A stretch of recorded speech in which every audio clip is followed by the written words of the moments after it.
This is a question to ewatchmandotcom about your response to answers to questions for Jehovah's Witnesses. Number one. I'm actually jumping around your video right now, so bear with me.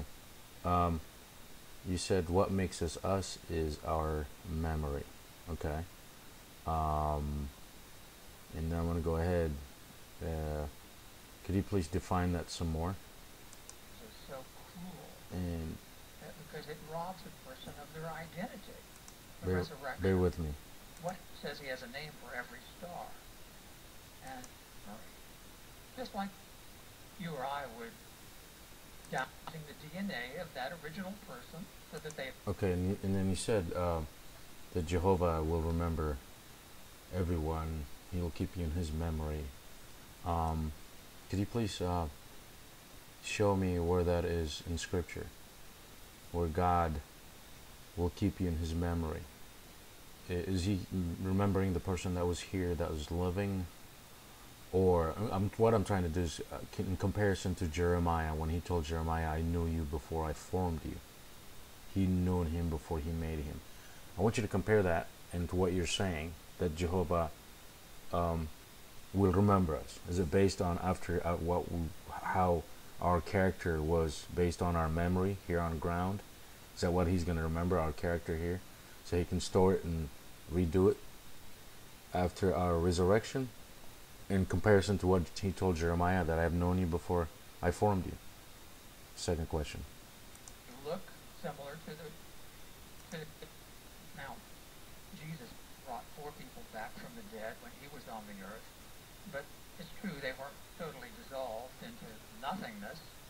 Power. If he can do that, surely he could reanimate recreation. Jesus used that word. At least that's the way Then, it's translated in the New. okay, let me go on this one. And then he said again that he said that he told to Adam that you're dust and you'll return to dust. I think the Jehovah's Witnesses or anybody that follows their doctrine will go to Ecclesiastes chapter 9 verses 5. That's where they hinge on. That's the only thing. But if you flip that page one over, if you go, just flip that one page over and you go to Ecclesiastes chapter 12 verses 7, it says the spirit goes back to whoever gave it.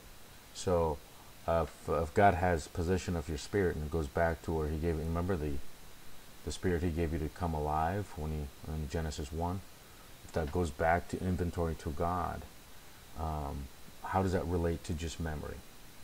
Okay, see, I think you're equating memory, God remembering one person, as if the person is 100% perished, gone into the dust.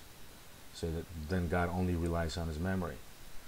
But according to Ecclesiastes chapter 12 verses 7, if the spirit goes back to the whoever gave it, back to inventory, to God, why would God need memory if he's got possession of your spirit?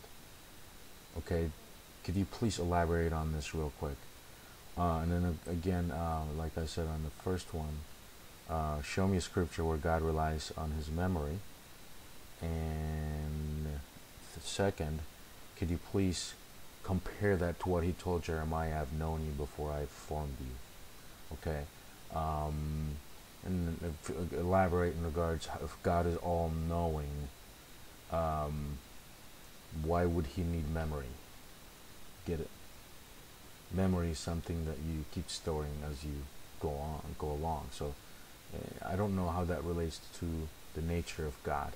Please, what I'm saying is a little bit too deep of questions, but replay this video if you have to. Please, I appreciate you very much, Mr. E. Watchman. Thank you.